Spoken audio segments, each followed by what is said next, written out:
All right, here's our next victim, a Poulan Pro 27-inch snowblower. Look at the augers. They still have paint on them. I don't even think this thing was ever used. Maybe once, maybe never, who knows. But they said there was no gas in the gas tanks. They filled it up with gas and they couldn't get it started. So they went and picked it up, tried to crank it over, and you just smell the bad gas coming out of the exhaust. So obviously the carburetor still had a bunch of bad gas in it, so we're gonna have to take the carburetor off. The carburetor on this model here is right behind this shield, so I have to get a 10mm socket and start taking the bolts out to get this cover off to get to the carburetor. So we're gonna start on this one next.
That was the primer bulb connection there. I'm just gonna pull that. I'm just gonna leave it right over there.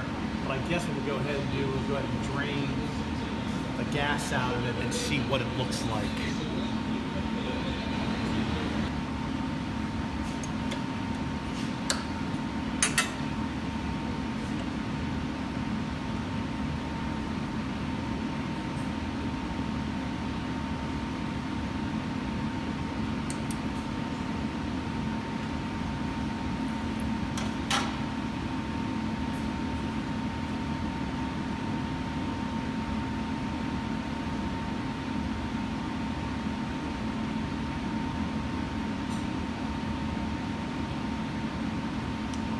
Well, I just turned the gas back on, but as you can see, the gas looks pretty green, and I turned the new fuel on, and nothing's coming through, so that's telling me that the float is probably stuck up. So let me cut the fuel off. Maybe we can just do a quick clean like we did on that other one.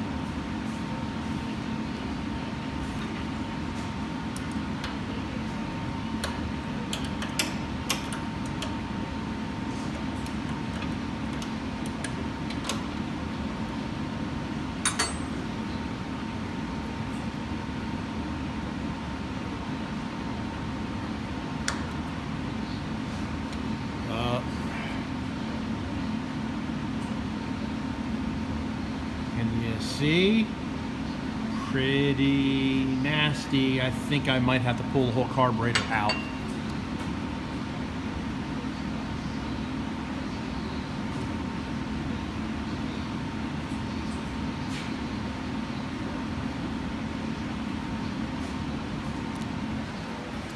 As you can see, that's the float that lets the fuel in.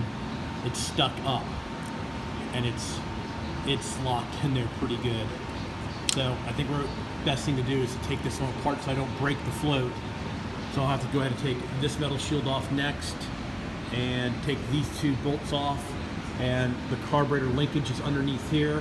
I'll have to take that all apart now. But yeah, there's that float bowl again. It's really, really nasty. And you can see the fuel. That's what happens when you leave the fuel in them. They turn color, turn green. It smells nasty. And it just gums up the float bowl bad, and the float is stuck. So let me go ahead and cut the fuel back off. Well, actually that's on, that's off. We have that off, so I'll go ahead and continue taking the carburetor apart. So what I went ahead and did is I pulled the float pin out, and the float was still stuck. So I ended up taking a pair of needle noses and going in here and prying down, and I got the needle and seat out. Here's the needle and seat in the car, and you can see right there where my thumbnail is. that is where it was stuck because it's so nasty. I don't know if I'm going to be able to get the mirror in here so you can see. Let me see if I can do this. Up in there, that jet is super nasty.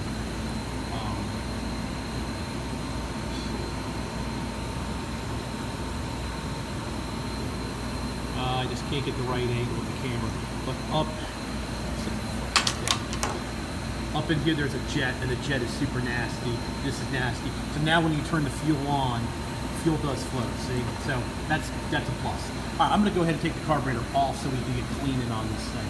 So let's see. Let me go ahead and get this off and we'll get it clean. So I had to take the muffler shield off, which was here. Then this shield sits here, covering the linkage. So there's two bolts here. Unplug the plug wires, and this comes down. Then you have these two. I call them long nuts that go here that hold this cover and that cover on. So now we're down to the carburetor, and the carburetor should just, the carburetor just slides off. Get a pair of needle nose, take that off. We'll disconnect the linkage. This has that idle stop screw and that jet there that's probably all clogged up. We'll get this one up and running probably in no time. All right, well, I got the carburetor in the vise now. I'm gonna try to get a little shot. Yeah, see how green it is? That jet is all nasty and green. So we're gonna have to get that jet out. We're gonna have to clean. This here is where the needle, and that's the seat. The needle goes in there to block the fuel. We're gonna have to get that jet out. I have the proper size screwdriver. Here's something else that I have. I have these soft jaws. They're called soft jaws to put in your vise, so when you don't want to damage anything, they have rubber on this side. They have magnets on the other to stay in place. So it helps holding stuff. So let me get this jet out. We'll see how bad the jet actually is, and we'll start soaking some stuff in the gum cutter. The jet gave me a little fight coming out, but as you can see, look how green and nasty it is. It's obviously plugged up. The emulsion tube, I actually had to use a screwdriver to push it out. So we'll put all this stuff inside the gum cutter to get that stuff dissolving. Same thing here. We're going to go ahead and we're going to take the needle out of the float, and there's a little spring on there, so don't, come on, focus, there we go. There's a spring right there, so be careful. So let me get all this stuff in here, and then we'll start working on. All right, there we go. There's the needle seat. I'll drop the float. I usually don't leave the float in there too long, just because it's plastic and I'm worried about the gum cutter ruining the plastic float. So now the next thing we need to do is we need to count the turns on this idle stop screw and get this jet out so we can clean this one out. This one looks like it's out pretty far, so we'll screw it all the way in and count the turns and figure out how many turns out it actually is. So let me get this done and we'll get that jet out next. I unscrewed the stop screw that goes here. It's 5 1/4 turns in, so that's where I'll reset it. And now we have to pull this jet out here. This jet here, it's kind of hard for me to do this holding the camera, but this jet here just has an O-ring and just pops out, and it is super green also. That I'm gonna have to, let's zoom in. Yeah, see how green it is? There's a hole in the center of that. I don't like to soak these for too long either because they're in plastic, but we're gonna have to soak that one for a little bit to see if we can get it clean. So I got all the parts in my manual sonic cleaner, and we'll let those soak for a while. And I'll get a wire brush and start cleaning. You can see the residue here. I'll start cleaning all this up, and I'll start cleaning the float bowl up with a wire brush and get it all clean. All right, I'll get this all clean and I'll come back. All right, I ran into a problem. Actually, I got the carburetor body pretty well cleaned out.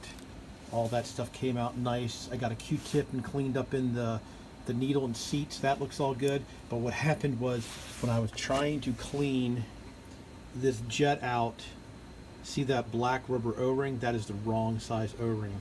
That O-ring broke and fell off, and the other one, you can see right here, fell apart in two pieces. It must not like the ethanol and the gas. So unfortunately, the hardware store didn't have the O-rings. I got these O-ring at Advanced Auto Parts. They don't have the right O-rings. When you buy a rebuild kit, you get this whole jet. So I guess I'm off to the lawnmower shop to see if they have the proper rebuild kit for this. Oh, and also too, I finally broke down and bought the Gunk Carburetor Parts Cleaner Complete Kit, and I will be putting the float bowl. I sprayed some gum cutter and started scrubbing it a little bit. I'm going to put this in there and see how good it does cleaning it up. So I just popped the top on my Gunk stuff, and you can see it even comes, I'll have to get a piece of wire and hook on here. It even comes with a little parts tray. Pretty cool. Be able to put my parts in there and let them soak in there. So I'll get a piece of wire and hook on here. So for now, I still have my other parts soaking in there. We'll just go ahead and let that fall in there and let it soak.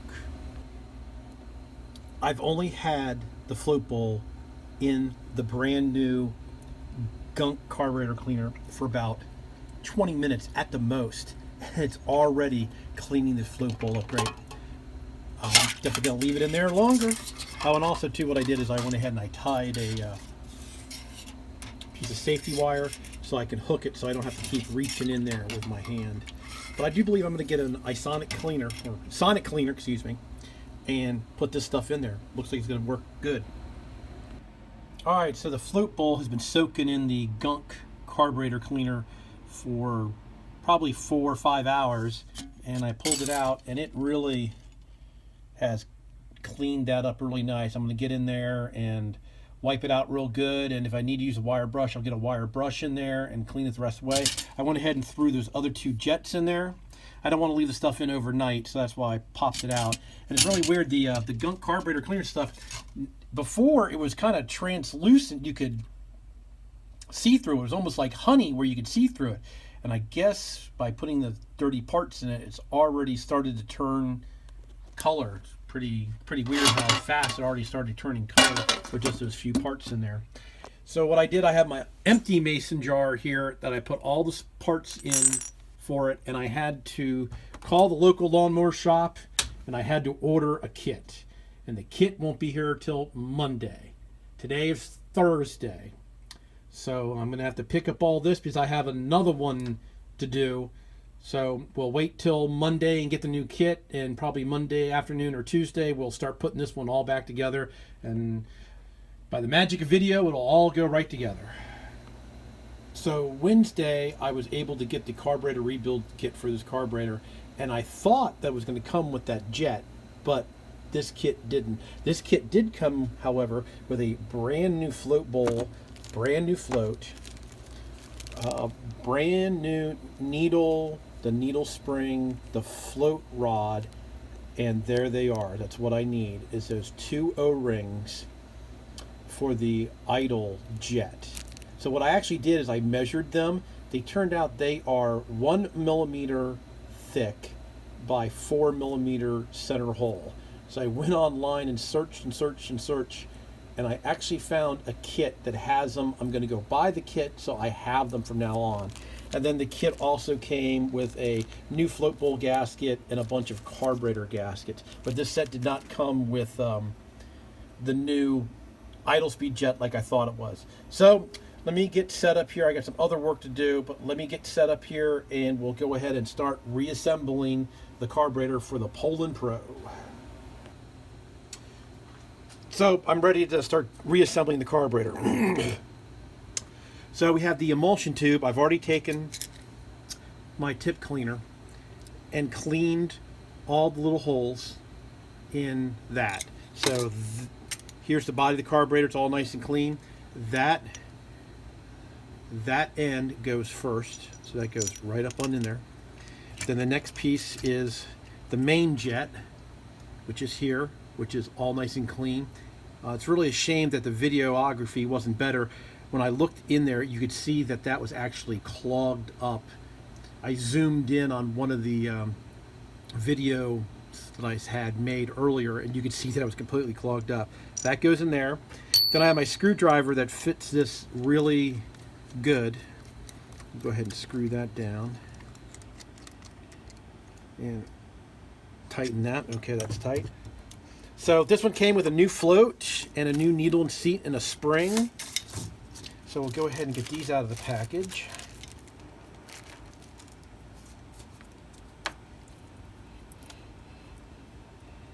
And there's the new needle, and there's the spring that goes on top of it. Now you push that down. And this is going to be kind of tricky. Oh, I got it. And then that sits just like that. So now that needle fits down into that seat, and then that sits there. And then we have a new float pin.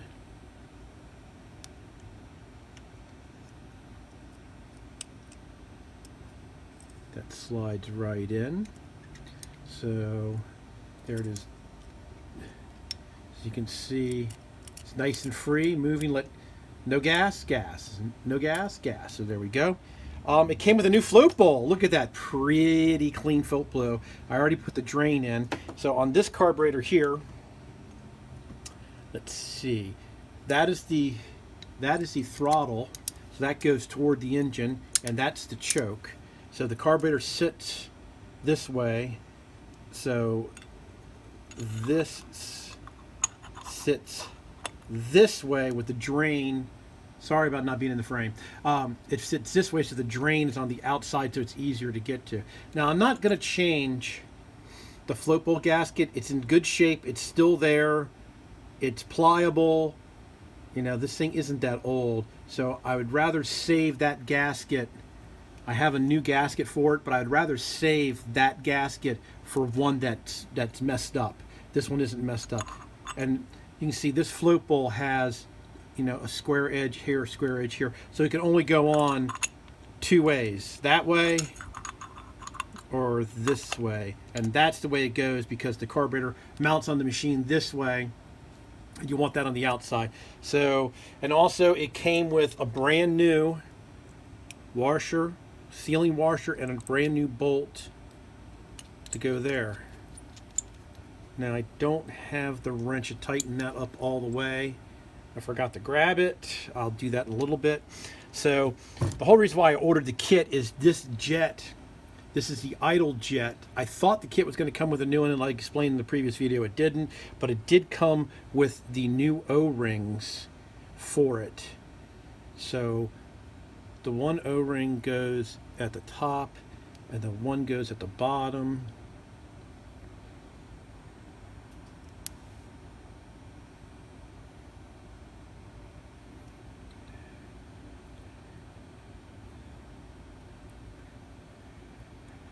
I'm glad I have fingernails. Come on.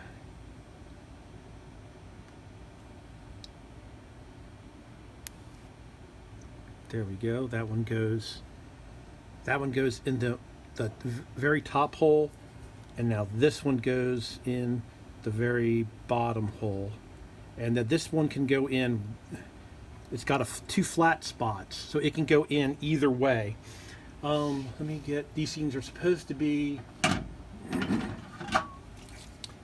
going to go ahead and spray just a little bit of WD-40 to give it a little lubricant. So there's a flat spot there on the carburetor, so this goes in, so the flat spot is there, and you just push it in. Sometimes you need to use the back of a screwdriver. And there, it's in. Those O-rings were good. Excellent. So now we have, this is a idle stop screw that goes here that also helps hold that jet in. And I wrote it on a piece of wood of how many turns out it was, but I have seemed to have moved my piece of wood, so I had to go back in my video and look. It's 5 1/4 turns out. So that's, I wrote it over here, so I have it. So let's start half, 1, 1 1/2, 2, 2 1/2, 3, 3 1/2, 4, 4 1/2, 5 1/4. So now I have that where it's supposed to be, and all I really need to do now is tighten this lower bolt up. So I do have a bunch of spare parts now. I've got the old cleaned up float bowl that I can use on something else. I still have the drain plug, you know, in case I have one. I have a generator out there that I need to take apart, and who knows what that's gonna. Maybe I'll put this float bowl on the other generator, and I'll just keep swapping them out. And then I have the float bowl retaining bolt. I have a spare one of those, and now I have a needle and seat. Well, not a needle and seat. I have a needle and the spring for the seat. So what I'll do with those is I'll just go ahead and put those in my mason jar to keep them out of the way, and I'll keep these spare gaskets. I don't think I need any of the gaskets to remount it up. All right, so let me tighten that bolt, and I'll get this back on the machine. I've already showed you how to take it off the machine, so I'll go ahead and put it back on the machine and get it fired up, and we'll see how good it runs. All right, so I decided to give you a little closer look at the carburetor. So the carburetor slides on these two studs here. The fuel line comes in and there's a clamp, and then you have the governor linkage here. It's kind of hard to see in this, but there is a, yeah, there you go. There's a spring there, and that governor linkage. So as you slide the carburetor off, the governor linkage will pop out. But you just put it back in the same way. The spring hook's there. So there's that section. Now, it's been a week since I took this apart, so I was trying to remember. So then we have this cover here that helps protect the linkages from, I guess, snow and ice and stuff. And then there also is another piece that goes here like that to help keep snow and ice from falling down. And then you have these two super long nuts that go here and here, and that's what holds everything together. Yeah, snow blowers do not have air filters because they're worried about them getting iced up. So here's a little tip that I have for you, which I actually has seen this. We're here in Virginia, and I had a customer that had a snowblower, and they wanted me to look at it. I went and got it, and what had happened is they had left the choke open.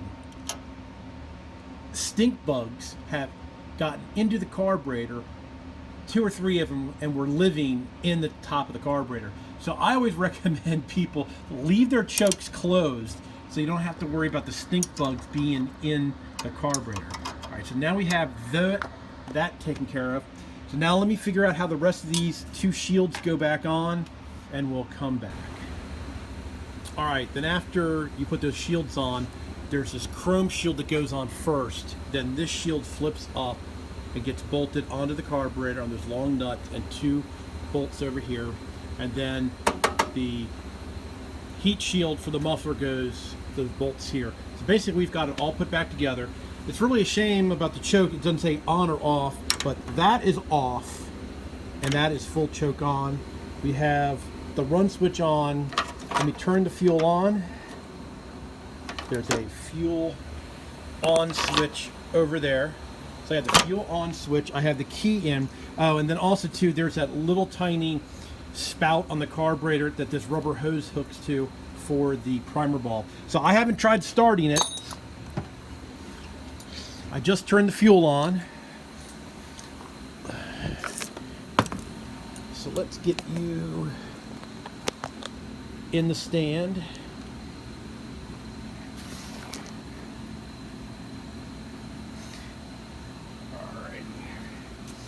So 1, 2, 3, 4, 5. Let's do 5. Everything's on. Let's give it a pull.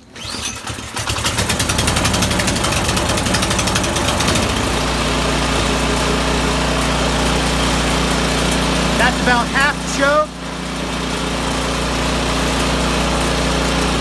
There's no choke. I can smell kind of the bad gas.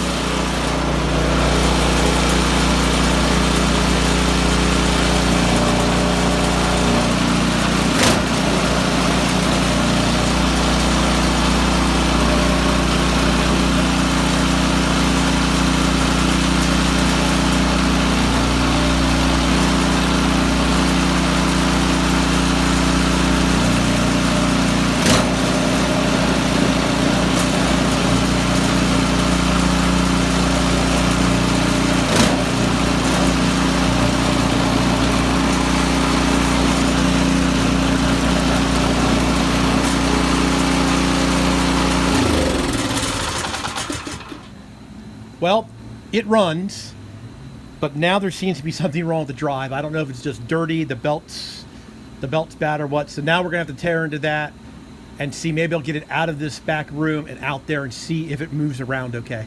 So there's the overview on how to clean the carburetor out on this Poulan Pro snowblower. If there's more to this other than it just been sitting and the belt stuck, I'll come back and maybe turn the camera on and show you what I found. But so far, that's it for this one. So thanks everybody for watching. Give me a thumbs up if you liked the video, and please subscribe. Okay, bonus footage. So on this machine here, it's brand new, and I guess, I don't know where he bought it from. They didn't adjust, it was never adjusted properly. As you see, reverse is here, and then you have first, second, third, fourth, fifth, and sixth. Reverse worked. When you put it in first, it backed up real slow. And then second, it barely would crawl forward. So what we figured out is I took the cover off and looked at the way the linkage is in the belt area. And I think this, when we saw a spring just laying in here, see how this has an idler pulley? This is what, when you push on that, that is what engages the auger. This belt is awful loose. There's supposed to be another idler that comes off the motor here and down, and then that spring that was laying in here to hold this belt tight. I do believe that this thing never had that idler put in from the factory. I'm going to tell the guy and see maybe if he can get one for it. So right now, what I found out is that this cable here was misadjusted. So we lengthened this cable to give the shifter a different indent, and now it has reverse. It has a nice slow speed and all the other forward gears. All right, everybody, thanks a lot.